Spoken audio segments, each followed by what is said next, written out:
Dans cette vidéo, nous allons voir la méthode pour étudier le sens de variation d'une fonction. Cette méthode est super importante parce qu'on l'utilise tout le temps. Cette méthode, je l'appelle DSV.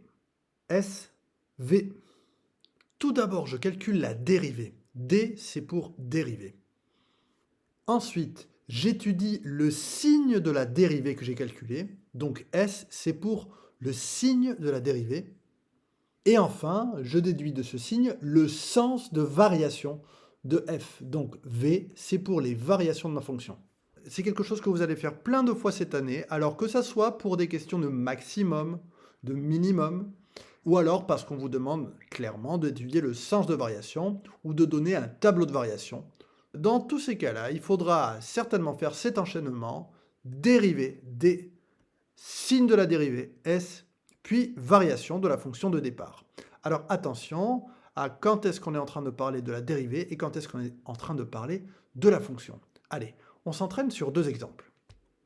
Premier exemple, on va déterminer le minimum de la fonction f définie sur R par cette formule 0,5x au carré moins 4x plus 5. Donc c'est une fonction polynôme de degré 2 qui admet un minimum sur R.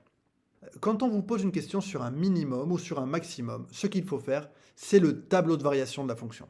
Pour faire le tableau de variation de la fonction, je fais donc DSV. Je dérive la fonction f. La dérivée de cette fonction, c'est égal à 0,5 fois la dérivée de x au carré, c'est-à-dire 2x, donc fois 2x, moins la dérivée de 4x, c'est-à-dire 4, plus rien du tout, puisque la dérivée de 5, ça fait 0. Je réécris donc ça, 0,5 fois 2, ça fait 1 fois x, moins 4, et j'ai calculé ma dérivée. Deuxième étape, je passe au signe de la dérivée, c'est-à-dire le signe de cette expression. Cette expression, c'est juste une fonction affine, donc je peux donner rapidement le signe de cette fonction affine. Je fais le tableau de signes. Alors, pour étudier le signe de x moins 4, d'abord, je cherche sa frontière. Quand est-ce que x moins 4 est égal à 0, c'est-à-dire lorsque x est égal à 4. Je fais le petit schéma. La frontière, c'est 4. Et comme devant le x, eh bien c'est positif, j'ai pas de moins, ça, cela correspond à une droite qui monte. Récapitulons, ma frontière, c'est 4. Et d'après mon petit schéma, c'est d'abord négatif, puis positif. J'ai donc étudié le signe de la dérivée. Il ne me reste plus qu'à en déduire le sens de variation.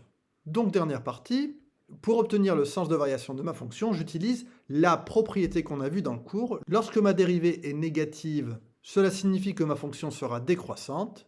Lorsque ma dérivée est positive, cela veut dire que ma fonction sera croissante.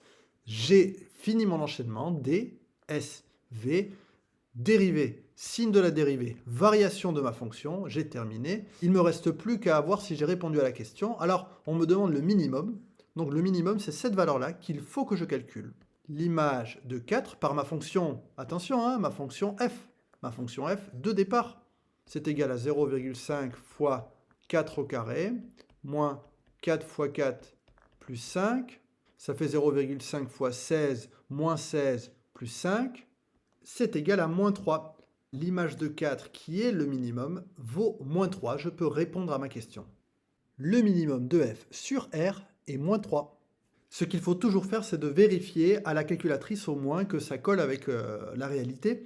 Donc ici, ma fonction f, eh bien, elle est bien décroissante jusqu'en 4, comme on l'a dit dans le tableau, hein. Et ensuite, croissante à partir de 4. Et la valeur minimum, bah oui, c'est bien moins 3. Donc j'ai juste. Deuxième exemple, on va donner le tableau de variation d'une autre fonction que j'appelle g définie sur R par cette formule. G de x est égal à x au cube plus 1,5 fois x au carré moins 18x plus 2. La méthode, il n'y en a qu'une, DSV. Donc d'abord, la dérivée.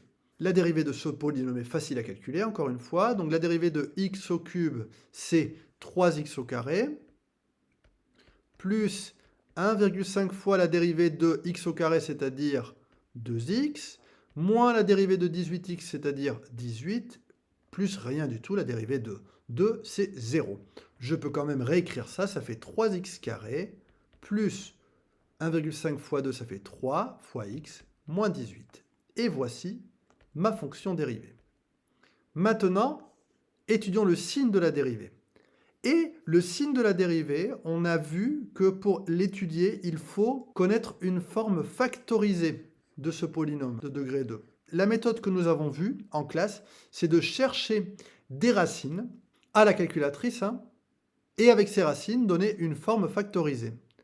Alors, si je prends ma calculatrice, et que je cherche dans un tableau entre moins 10 et 10, par exemple, eh bien, j'essaie de voir si j'obtiens des zéros ici, donc des racines de ce polynôme.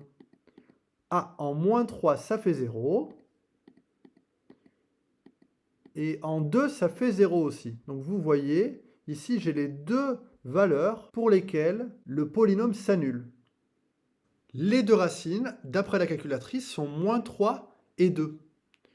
Donc, en utilisant la formule de factorisation qui dit que la factorisation d'un polynôme comme ça, eh bien c'est le terme le plus fort devant le carré ici, a, fois x moins la première racine fois x moins la deuxième racine, lorsque j'en ai deux comme ça, eh bien je n'ai plus qu'à remplacer mon polynôme. Il s'écrit g' de x est égal à 3 fois x moins moins 3, donc x plus 3, fois x moins la deuxième racine, x moins 2.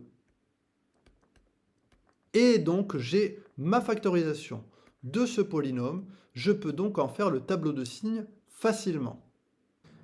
Alors, je fais une ligne pour 3. Il ne faut pas l'oublier parce que ce nombre peut être négatif. Et dans ce cas-là, il change tous les signes. Donc là, signe de 3, signe de x plus 3 et signe de x moins 2.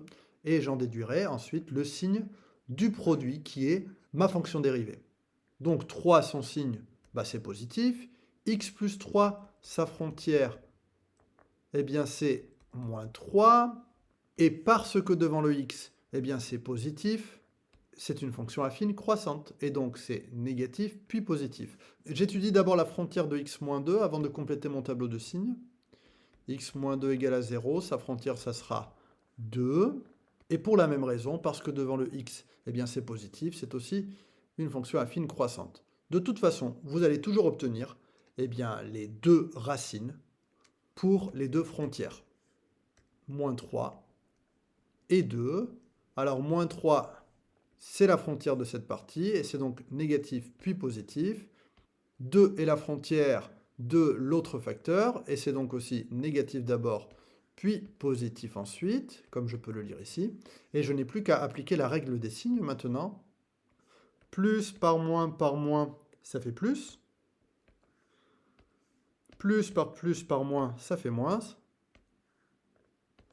Plus, ça fait plus. N'oublions pas les zéros. 0 fois quelque chose, ça fait 0. Et quelque chose fois 0, ça fait 0. Donc j'ai étudié le signe de ma dérivée.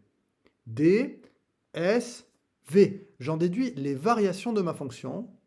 La fonction est d'abord croissante, puisque cette dérivée est positive, ensuite décroissante, puisqu'entre moins 3 et 2, la dérivée est négative, puis entre 2 et plus l'infini, la fonction est à nouveau croissante, puisque sa dérivée est positive. Attention, on m'a demandé de donner le tableau de variation de ma fonction, de cette fonction-là, donc il faut que je complète le tableau au maximum, en particulier que je détermine cette image-là, l'image de moins 3, et l'image de 2. Donc je remplace, attention, dans ma fonction de départ, x par moins 3, donc moins 3 au cube plus 1,5 fois moins 3 au carré, moins 18 fois moins 3 plus 2.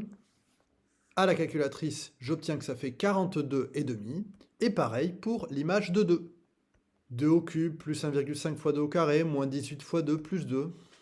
J'obtiens moins 20. Je complète donc mon tableau. Et j'ai donc répondu à ma question. Une fois que j'ai répondu, et vous pouvez d'ailleurs même le faire avant pour anticiper des réponses, il faut toujours vérifier à la calculatrice. Donc vous rentrez la formule de départ, celle-là, et vous la tracez à la calculatrice. Alors, à la calculatrice, si votre fenêtre n'est pas réglée, vous obtenez quelque chose comme ça, parce que vous savez en fait que ça va monter jusqu'à 42,5, ça descend jusqu'à moins 20, donc c'est peut-être bien d'adapter votre fenêtre, par exemple comme ça, et vous voyez bien que c'est d'abord croissant, ça monte jusqu'à 42,5, c'est décroissant, ça descend jusqu'à -20, et puis c'est croissant à nouveau. Bon entraînement!